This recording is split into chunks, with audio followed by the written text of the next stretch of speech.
Welcome back from the break. You're still watching Smart Means Business. It's Thursday, 9th of February, 2023. We're coming to you live from Plot 42 Nile Avenue. I'm Joram Paul Songo in here to give you more business details and updates as it happens in real time from morning as early as 6:30 a.m. to 9:50 a.m. We only left with 20 minutes off the clock on the show today, but pretty much giving you more details regarding business and as you prepare ahead for your business day. But as you prepare ahead for your business, remember investing is part of business, and so you should be part of the investment schemes in Uganda. Star 292 hash is the USSD code that you can definitely use to kickstart off your investment journey today. Star 292 hash, use that particular one and kickstart off your investment and grow that as possible as you can. Star 292 hash is the USSD code that you can use. The markets open at 8:15 a.m. and close at 3:15 p.m. East African Standard Time. Now do remember that these particular markets are open at 8:15 a.m. and close at 3:15 p.m. East African Standard Time. The official time for closure is basically 3:15, but on weekends and public holidays they are fully closed the entire day. Use your national identification number to register with the platform and kickstart of your investment journey. Zabu, my money, my future. All Tech East Africa, do something new. Now at this moment in time, we are heading on ground with Barije Andrew.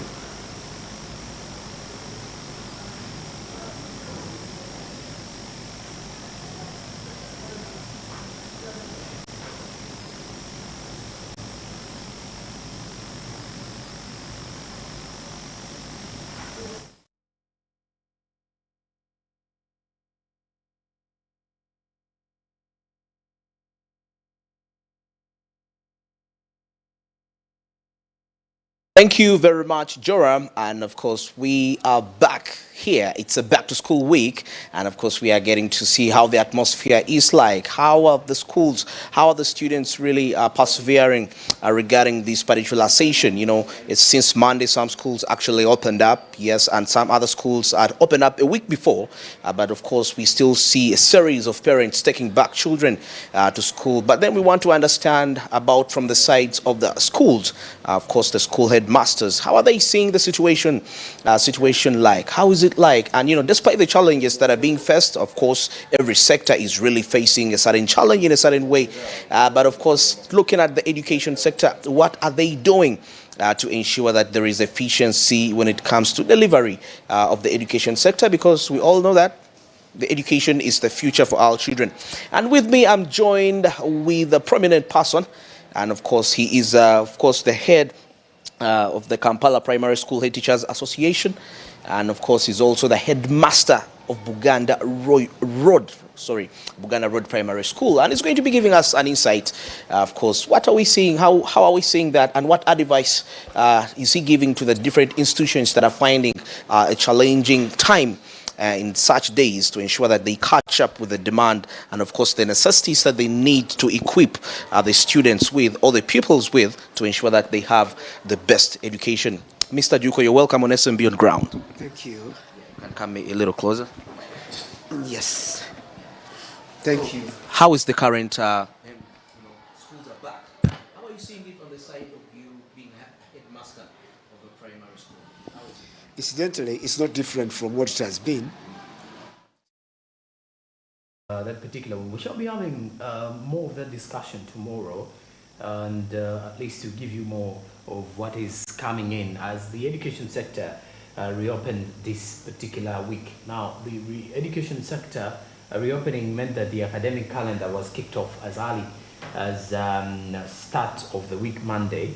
And of course, some schools had resumed earlier on the other week, especially cadets classes had gone back to school. But this particular time, we get to realize lots of things. First and foremost, looking back at the fact that schools reopening and parents struggling to take back their students to schools, then the issue to do with school fees requirements and fees itself. When you look at, forget the school fees retirement, rather school requirements, then school fees. Now, for example, most of the schools are actually charging highly a breakdown of some of the school fees from the big traditional schools, as you've definitely been able to see, you get to realize some schools are actually charging close to 2 million Ugandan shillings, 2.53 million. There are schools that are actually charging 4 million Ugandan shillings. That is inclusive of development fees. There's also some schools that actually charge commitment fees. There are lots of things in there in regards to the kind of money you're supposed to pay for as you are actually working, or as you are actually working towards taking your child to school. But now also goes back to the requirements. You get to realize that there are some requirements that are essential that may be a little bit cheaper before you actually take your child to school. These ones can actually be found in retail. They can actually be found anywhere, in shops, supermarkets, and all that.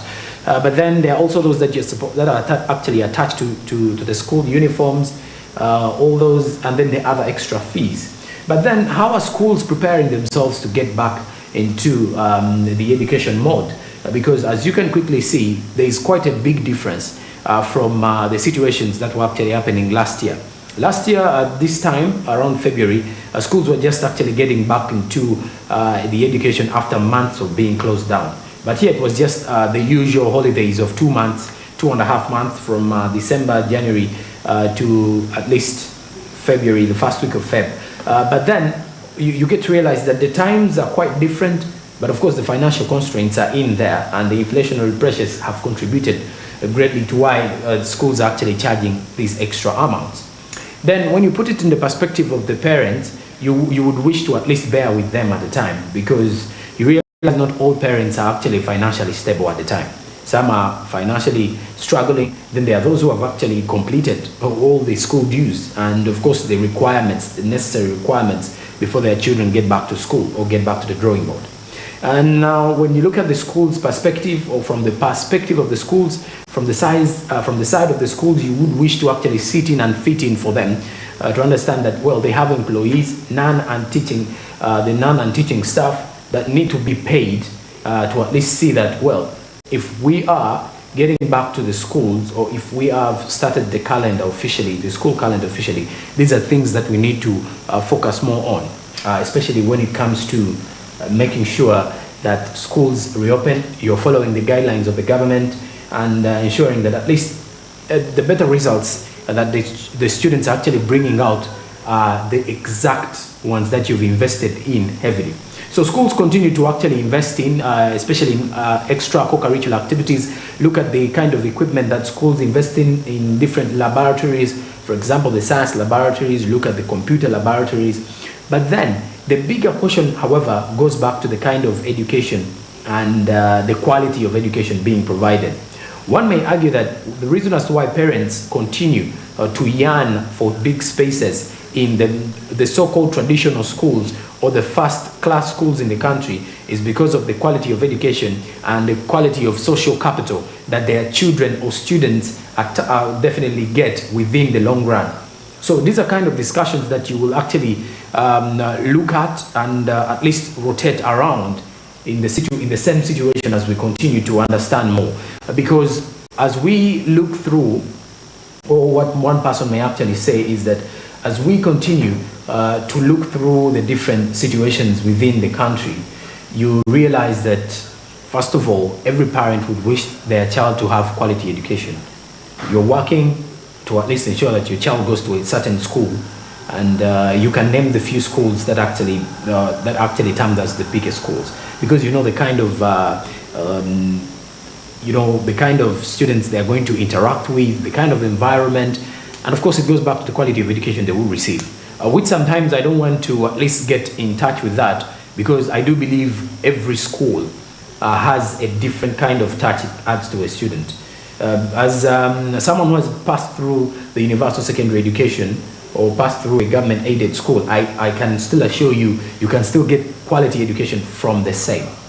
But then also, a person who has been through the dominant traditional schools will as well assure you that their school was the best. So it depends on how best or how the school is being actually run by the administration, and the kind of teachers or the staff and the environment itself. Because when you look at parents who are actually looking for schools to actually go through, you get to realize that there are things that they should be able to focus on, especially rotating around let's say, the education that you want to give to your students. That kind of education is a lot to do with what happens with the environment you create. So as parents, as you actually, especially for parents who are actually taking their senior one students back to school, there are lots of things that you need to know. There are lots of things that you need to at least advise your children on matters to do with at least the environment, the kind of social network that they're actually going to meet,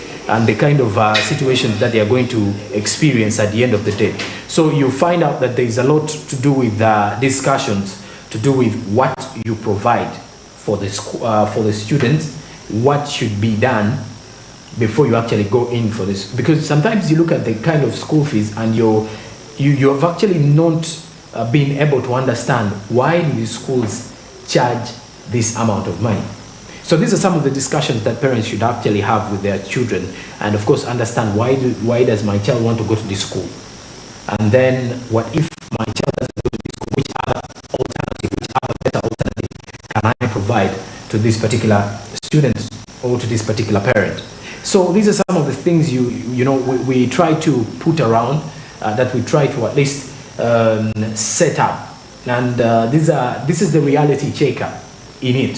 So if you were to ask parents around that, what are some of those key things that you need to focus more on if you're to look at the basics of education, or what are the things that parents or students themselves look at before they apply for a certain... The Minister for Education and Sports recommended her teachers in both government and private schools to refrain from raising school fees in order to prevent the rising number of school dropouts caused by parents who are...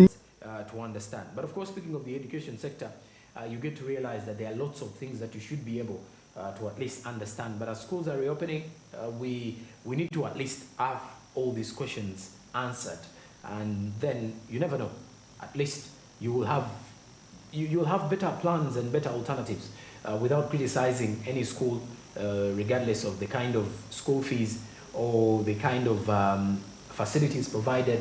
But it goes back to us benchmarking before we actually take our children there, and before we actually apply, if it is in the student's perspective, in that particular space. So these are some of the things that we continuously have to get to understand as schools have reopened, and officially looking deeply in at least getting to know that, well, the parents and schools are sometimes not in the good terms, if I'm to say, because you realize some parents can afford certain schools, then the others can't afford.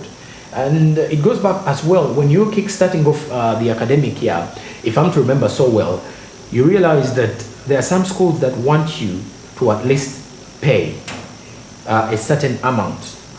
So when these particular schools want you to pay a certain amount before you kick-start off the term, they will actually pay, maybe they will actually seek for 50% of it. So, and these schools provide circulars at the end of the term. I don't know if we parents actually take time, and of course with the changing generations, back in the time our parents actually took a lot of time to read through these circulars before they actually even went into the report. Because first of all, the parent goes through the circulars and then realizes the new fees increment or the requirements necessary and what the school intends to do in the next term, then goes through the report to see how has my child fared, how has my child performed. Because if I am to take back my child in this school with such conditions, will they be able to perform? Because sometimes you realize the environment also affects the child's progress at a time. The kind of atmosphere where the child is. And in some of the discussions I've been able to have with some of the parents who actually make sure that they take their children in the traditional schools that people deem expensive, is because some of them say, well, the kind of extra or co-curricular activities attached create an atmosphere that is not only going to help my child develop, but also grow maturely in mindset. Because we are looking at a curriculum that is actually more theoretical than practical. So some of these traditional schools have actually been notable in regards to the theoretical part of it, but also when it comes to the practical co-curricular activities that are attached. Look at sports. look at promotion of talents in music, dance, and drama. Then you also look at these other traditional schools who have got this particular equipment, especially to provide room for innovation and skilling. These are some of the things that certain parents look at, and they are able to actually pay for this amount of money. And then there are also parents who have been through these traditional schools and they want to keep the same trend within the situation. So schools and fees goes back also to the mere fact that when you look at our education sector, which has become more financial, or it is actually more money oriented than it was previously, because now everything is actually now more money oriented. It is more of a business mindset. I keep on reminding people that, especially when it comes to the private schools, this is more like they are under the private sector. And the essence of a private sector or a private entity is not only to provide a service or to provide a given product, but the main essence as well is to make money out of the service being provided. So they want to make more profits at the end of the day. So the expenses that are attached to different schools, if you're to look through, some schools are actually having, for example, development fees per term at around 600,000. Now that is the list. Then the other schools are actually rating it around 750, 800, name it. And I did mention of the fact that the schools are actually having commitment fees. That, according to them, every other school has a different reason as to why they have these commitment fees. And then registration fees also vary. So it is more of, one would still argue that it's more of a money-minded kind of situation, but because it is a privately owned entity, you get to realize that this particular person or the proprietor of the school has staff to pay, there is equipment to provide, and of course there are government guidelines that you have to follow, because there are certain facilities that you ought to have as a school if you are to get a license from the Ministry of Education and Sports. So these are all things that you look through in the entire package, and at the end of the day you expect that, well, you will not blame these schools for overcharging, but then also you ask yourself, are we going to just create this as a tendency that schools can easily increase school fees every academic year? Because there are schools that actually increase school fees every after a term, and not by too much of the percentage points, but then most of the schools every other academic year there is an increment of school fees. I doubt if we do have any school that doesn't increase any fees. And even now when it comes to the government aided schools, it is surprising that most of them have extra charges now that they ask for, especially those that are actually best within the city. For those in the up country, there are actually very few of the requirements that they seek for, especially in regards to payment. And but I do know that some of them still have a certain fees that they actually charge towards it, especially when it comes to the lunch fees.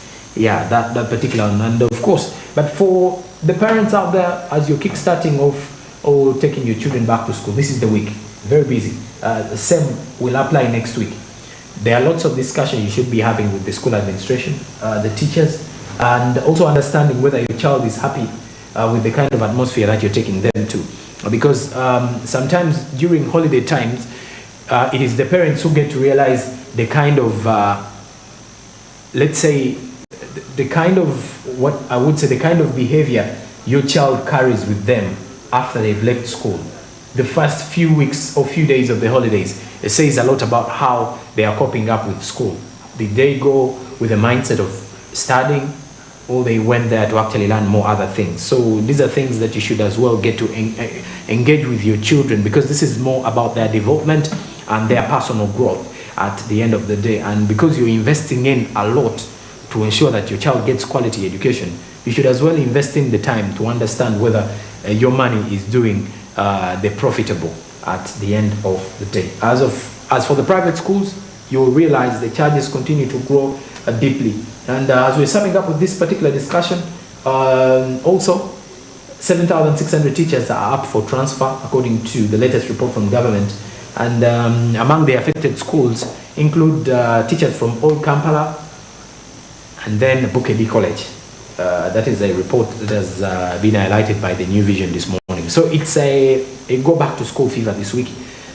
The parents should as well put themselves in that proper position to take their children back to school. You've been watching Smart Men's Business, And we've got a minute to 9:50 and 11 minutes off to 10 a.m. in the morning. I'm Joram Paul Sonko. You can follow me up on Twitter, Facebook, and Instagram at Joram Paul Sonko.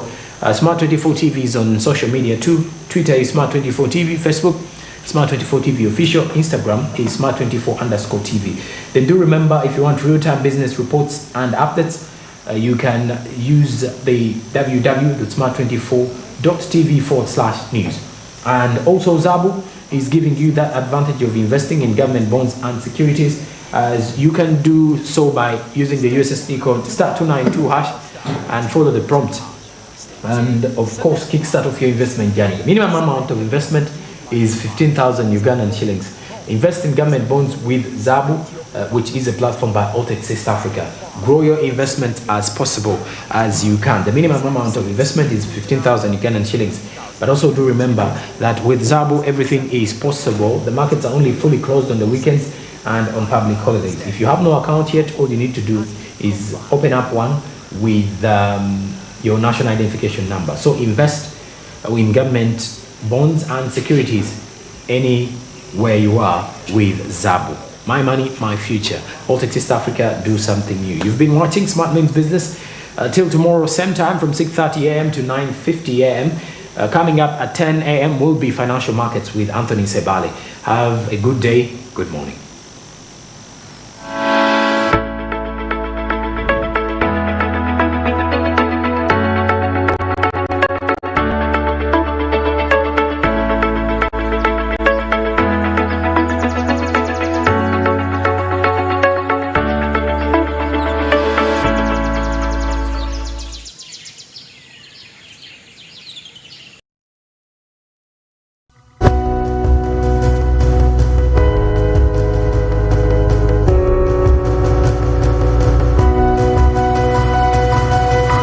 Smart24, driving business.